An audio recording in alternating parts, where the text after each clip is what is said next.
wanted the most out of anyone that was there. All right, well, let's start taking a look at the gameplay then.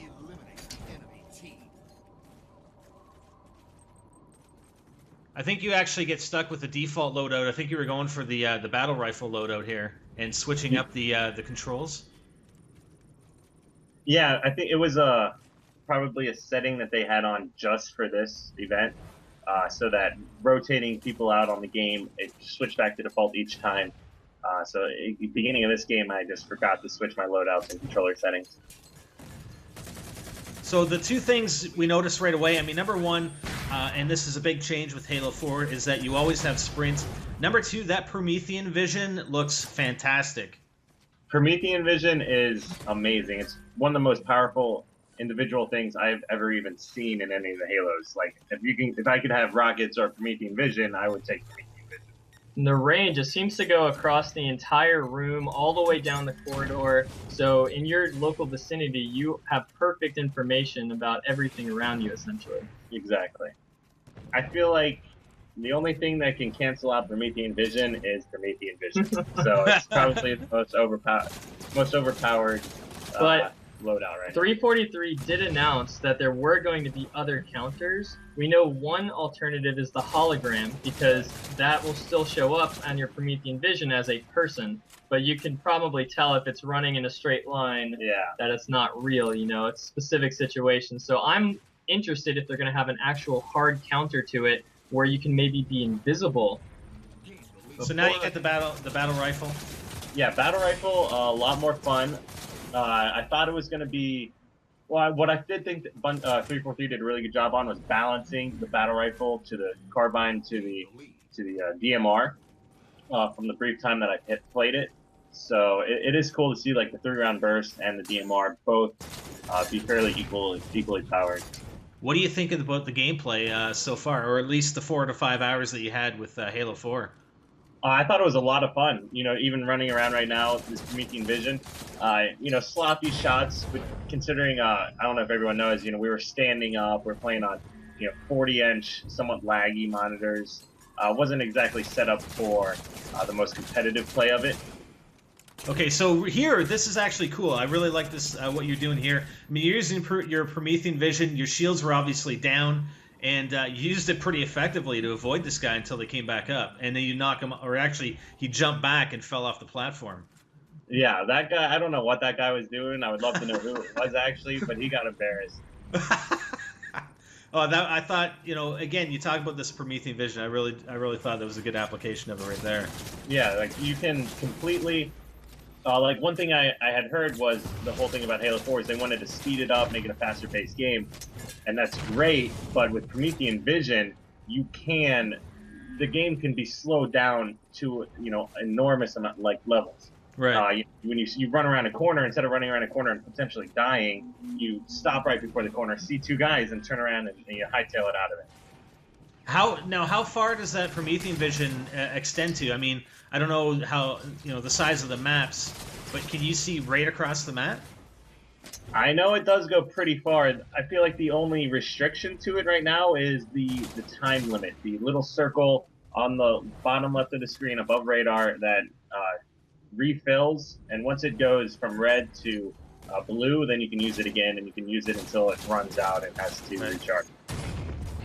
Like, this is a perfect example right now where I'm watching these two guys, and I get to make, you know, whatever decision you make, you want to have the most information possible. And Promethean vision gives you all the information you possibly want, because you can actually even see what kind of weapons that they have when you're using it.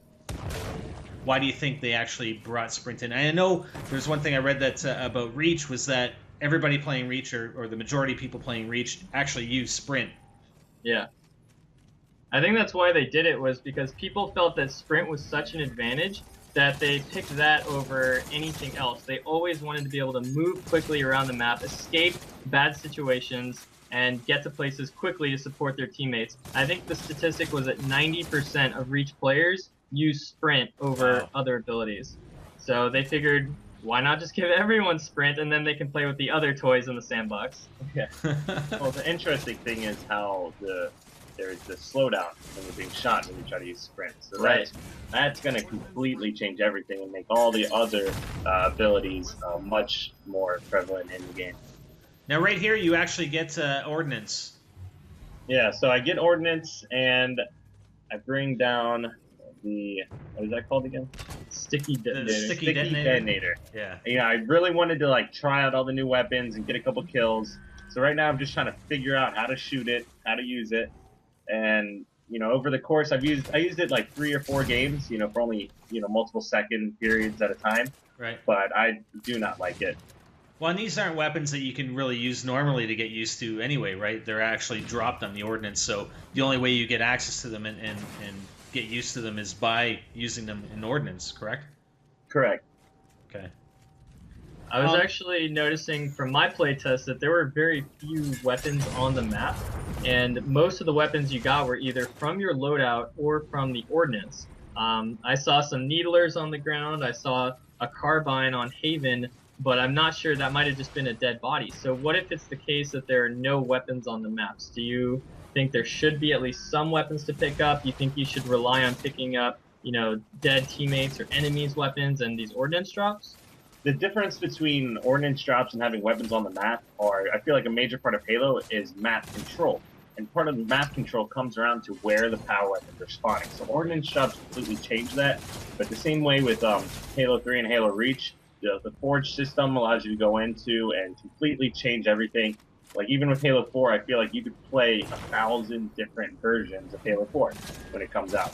So it's going to be really interesting to see what MLG decides to do with it, whether or not they want to use ordnance drops or create more power positions on the map. But from my personal perspective, a map like this, with these balconies and railings and steps going, taking you long routes to get just a slightly higher level, I'm not a fan of stuff like that at all. But 343 said they designed Haven and Adrift to both be competitive maps. And so what can they do? What is it that you're looking for in a competitive arena space? Just less travel time, more shooting, essentially? Yeah, I like where awareness is a huge factor. Always.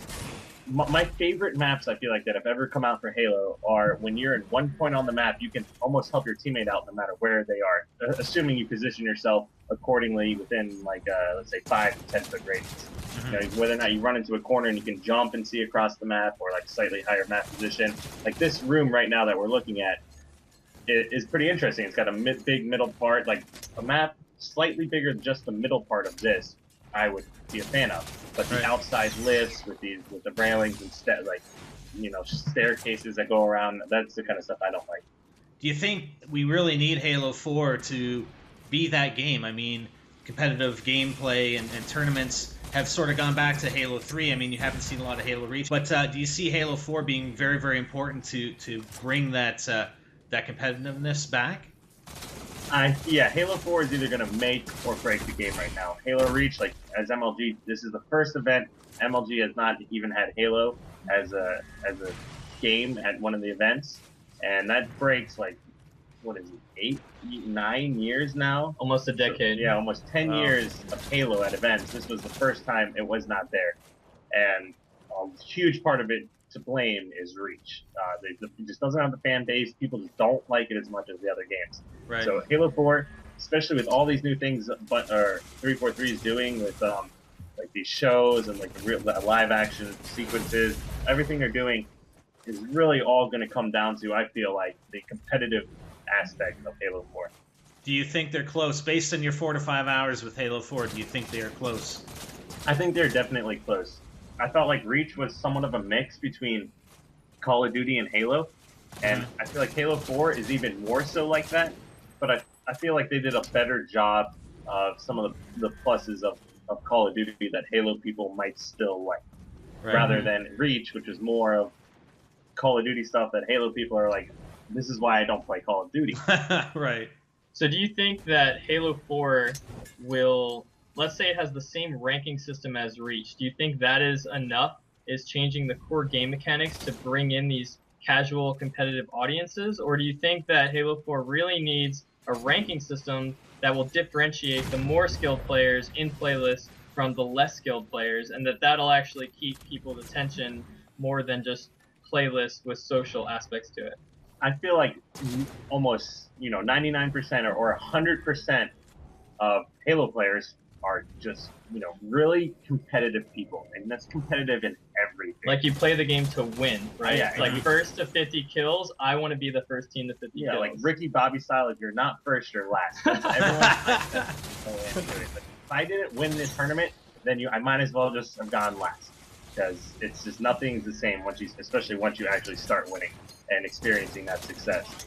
You haven't used the DMR during this gameplay, though, right?